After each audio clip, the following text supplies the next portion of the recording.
মই এপলিনা টাইমলৈ স্বাগতম জনাইছো আৰু এই মুহূৰ্তত এটা বিশেষ খবৰ লৈ আহিছো ৰাজ্যৰ মুখ্যমন্ত্ৰী ডক্টৰ হিমন্ত বিশ্ব শৰ্মা জলৈকে নাযায় ততেই জনপ্ৰিয়তা পায় মুখ্যমন্ত্ৰী গৰাকীৰ ইমানেই জনপ্ৰিয়তা আছে যাৰ বাবে আতংকিত হৈ পৰিছে এতিয়া কংগ্ৰেছ দল মুখ্যমন্ত্ৰী গৰাকী যতেই যায় ৰাইজে মুখ্যমন্ত্ৰী গৰাকীৰ হাতখন চুই চাবলৈ বিচাৰে প্ৰতিগৰাকী ৰাইজৰ মাজত সোমাই পৰে মুখ্যমন্ত্ৰী ডক্টৰ হিমন্ত বিশ্ব শৰ্মা ৰাইজে এতিয়া উন্নয়ন দেখিছে মুখ্যমন্ত্ৰী ডক্টৰ হিমন্ত বিশ্ব শৰ্মাৰ জৰিয়তে এতিয়া ৰাইজে উন্নয়ন দেখিছে কিন্তু অসমৰ উন্নয়নক কংগ্ৰেছে সহ্য কৰিব পৰা নাই যাৰ বাবে কংগ্ৰেছ দল এতিয়া হতাশগ্ৰস্ত হৈ পৰিছে কংগ্ৰেছৰ প্ৰতিগৰাকী কৰ্মী এতিয়া হতাশগ্ৰস্ত হৈ পৰিছে আৰু গোলাঘাটত যি কংগ্ৰেছ কৰ্মীয়ে মুখ্যমন্ত্ৰীৰ কনভয় লৈ বটল দলিয়াইছিল সেয়া হৈছে কংগ্ৰেছ কৰ্মীৰ হতাশগ্ৰস্ততাৰ এটা দৃশ্যহে গতিকে এনেধৰণে মানুহে হতাশ হ'ব নালাগে এনেধৰণে এতিয়া কংগ্ৰেছ দলটোক সমালোচনা কৰিছে ক্ষুৰধাৰ সমালোচনা কৰিছে মন্ত্ৰী জয়ন্ত মল্লবৰুৱাই লৈছে এই মুহূৰ্তত টাইম এইট বিগ ব্ৰেকিং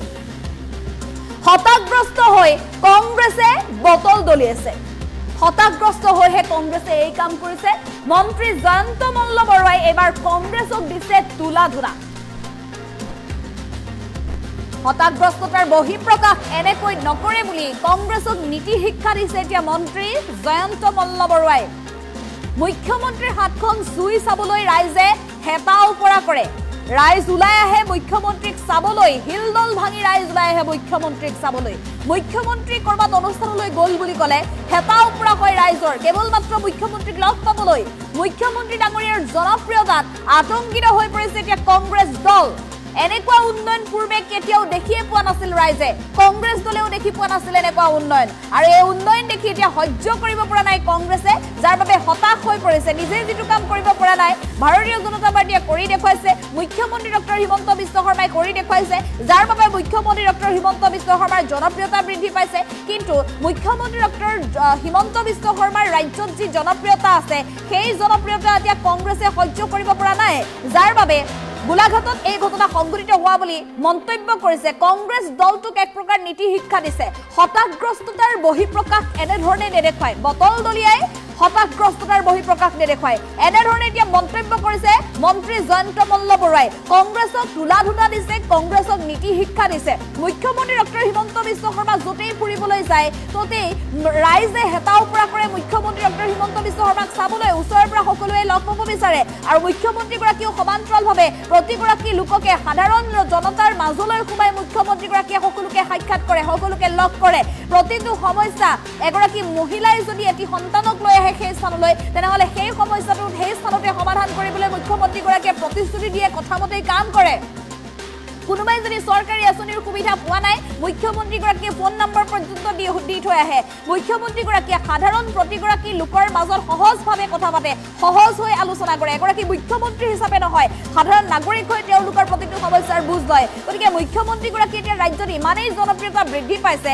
যিটো কথা কংগ্ৰেছে সহ্যই কৰিব পৰা নাই ৰাজ্যত ইমানেই উন্নয়ন হৈছে যিটো উন্নয়ন আচলতে কংগ্ৰেছ দলটোৱে সহ্য কৰিব পৰা নাই আৰু এয়া হতাশ হৈ কংগ্ৰেছে এনেধৰণে ক্ষোভৰ হতাশগ্ৰস্ততাৰ বহিঃপ্ৰকাশ দেখুৱাইছে এতিয়া বটল দলিয়াই গতিকে হতাশগ্ৰস্ততাৰ বহিঃপ্ৰকাশ মানুহে বটল দেখুৱাই বটল দলিয়াই নকৰে এনেধৰণে এতিয়া কংগ্ৰেছক নীতি শিক্ষা দিছে মন্ত্ৰী জয়ন্ত মল্লবৰুৱাই কি কৈছে কংগ্ৰেছ দলটো গোলাঘাটত বটল দলিওৱা ঘটনা সন্দৰ্ভত মন্ত্ৰী জয়ন্ত মল্লবৰুৱাই কি মন্তব্য কৰিছে আমাৰ হাতত মন্তব্য আছে আমি সেই মন্তব্য শুনাব চেষ্টা কৰিম মই আচৰিত হৈছো যে এনেকুৱা ধৰণে কংগ্ৰেছ দল হতাশগ্ৰস্ত হ'ব পাৰে এইটো দেখি সঁচাকে আচৰিত হৈছো মই কংগ্ৰেছ দলৰ সতীৰ্থসকললৈকে অনুৰোধ কৰিম যে হতাশগ্ৰস্ততাৰ বহিঃপ্ৰকাশ এনেকে নকৰে আজি মুখ্যমন্ত্ৰী ডাঙৰীয়া যলৈকে যায় তেখেতৰ হাতখন চুই চাবৰ কাৰণে তেখেতক এবাৰ ওচৰৰ পৰা পাবৰ কাৰণে ৰাইজে হিলদল ভাঙি আহে প্ৰত্যেক মানুহৰ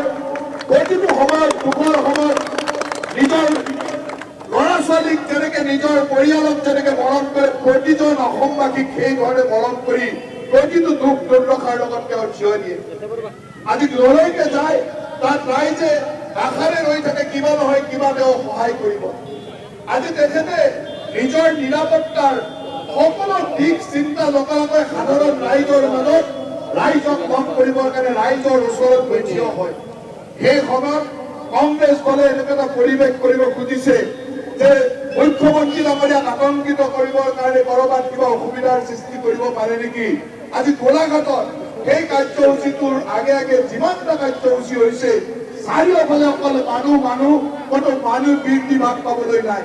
প্ৰতিজন মানুহে যুৱ চামৰ পৰা একেবাৰে জ্যেষ্ঠজনলৈকে সকলোৱে তেওঁৰ ওচৰত আহিছে, তেওঁক চুই চাইছে, তেওঁৰ লগত কথা পাতিছে, তেওঁৰ লগত অন্তৰেৰে আলাপ কৰিছে।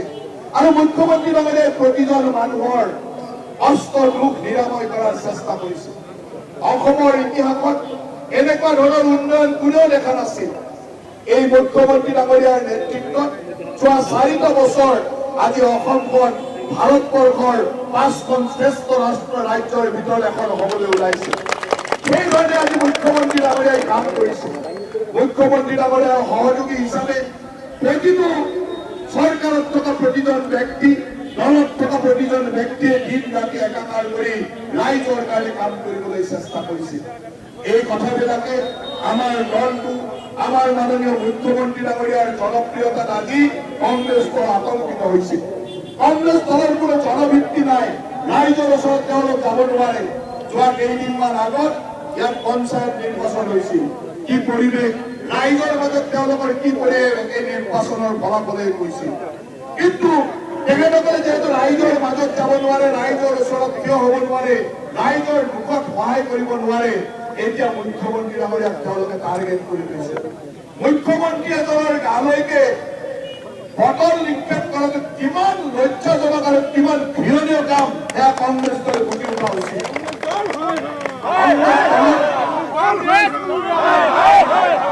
কংগ্ৰেছ দলত আজি এই হতাশাগ্ৰস্ত লোকেৰে ভৰি পৰিছে।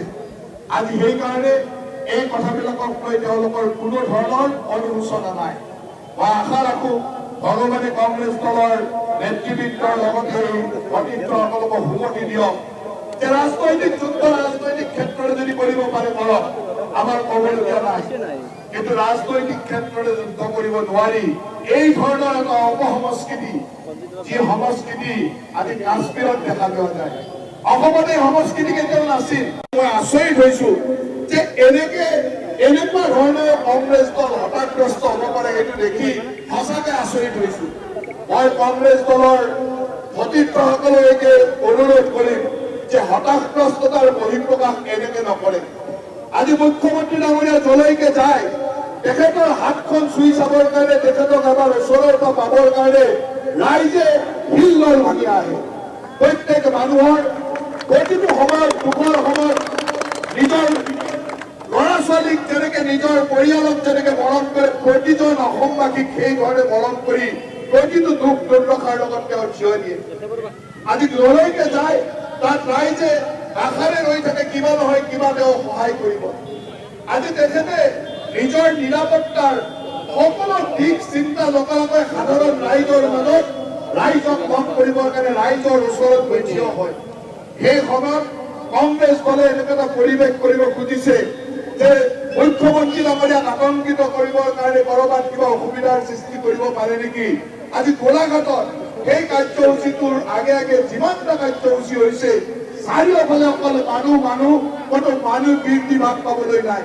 প্ৰতিজন মানুহে যুৱ চামৰ পৰা একেবাৰে জ্যেষ্ঠজনলৈকে সকলোৱে তেওঁৰ ওচৰত আহিছে, তেওঁক চুই চাইছে, তেওঁৰ লগত কথা পাতিছে, তেওঁৰ লগত অন্তৰেৰে আলাপ কৰিছে। আৰু মুখ্যমন্ত্ৰী ডাঙৰীয়াই প্ৰতিজন মানুহৰ অস্ত দুখ নিৰাময় কৰাৰ চেষ্টা কৰিছে। অসমৰ ইতিহাসত এনেকুৱা ধৰণৰ উন্নয়ন কোনেও দেখা নাছিল। এই মুখ্যমন্ত্ৰী ডাঙৰীয়াৰ নেতৃত্বত যোৱা 4টা বছৰ আজি অসমখন ভাৰতবৰ্ষৰ 5খন শ্ৰেষ্ঠ ৰাজ্যৰ ভিতৰত এখন হ'বলৈ ওলাইছে। সেইধৰণে আজি মুখ্যমন্ত্ৰী ডাঙৰীয়াই কাম কৰিছে। মুখ্যমন্ত্ৰী ডাঙৰীয়াৰ সহযোগী হিচাপে প্ৰতিটো চৰকাৰত থকা প্ৰতিজন ব্যক্তি, দলত থকা প্ৰতিজন ব্যক্তিয়ে দিন ৰাতি একাকাৰ কৰি ৰাইজৰ কাৰণে কাম কৰিবলৈ চেষ্টা কৰিছিল। এই কথাবিলাকে আমাৰ দলটো, আমাৰ মাননীয় মুখ্যমন্ত্ৰী ডাঙৰীয়াৰ জনপ্ৰিয়তাত আজি কংগ্ৰেছ দল আতংকিত হৈছিল। কংগ্ৰেছ দলৰ কোনো জনভিত্তি নাই, ৰাইজৰ ওচৰত তেওঁলোক যাব নোৱাৰে।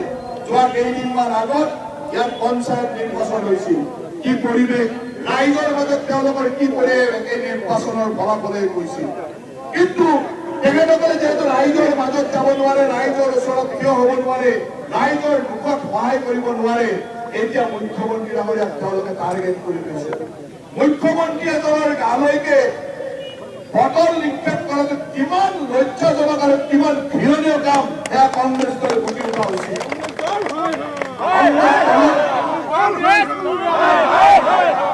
কংগ্ৰেছ দলত আজি এই হতাশাগ্ৰস্ত লোকেৰে ভৰি পৰিছে। আজি সেইকাৰণে এই কথাবিলাকক লৈ তেওঁলোকৰ কোনো ধৰণৰ অনুশোচনা নাই। মই আশা ৰাখো ভগৱানে কংগ্ৰেছ দলৰ নেতৃবৃন্দৰ লগতে এই অতীতসকলকো সুমতি দিয়ক যে ৰাজনৈতিক যুদ্ধ ৰাজনৈতিক ক্ষেত্ৰতে যদি কৰিব পাৰে কৰক, আমাৰ ক'বলগীয়া নাই। কিন্তু ৰাজনৈতিক ক্ষেত্ৰতে যুদ্ধ কৰিব নোৱাৰি এই ধৰণৰ এটা অপসম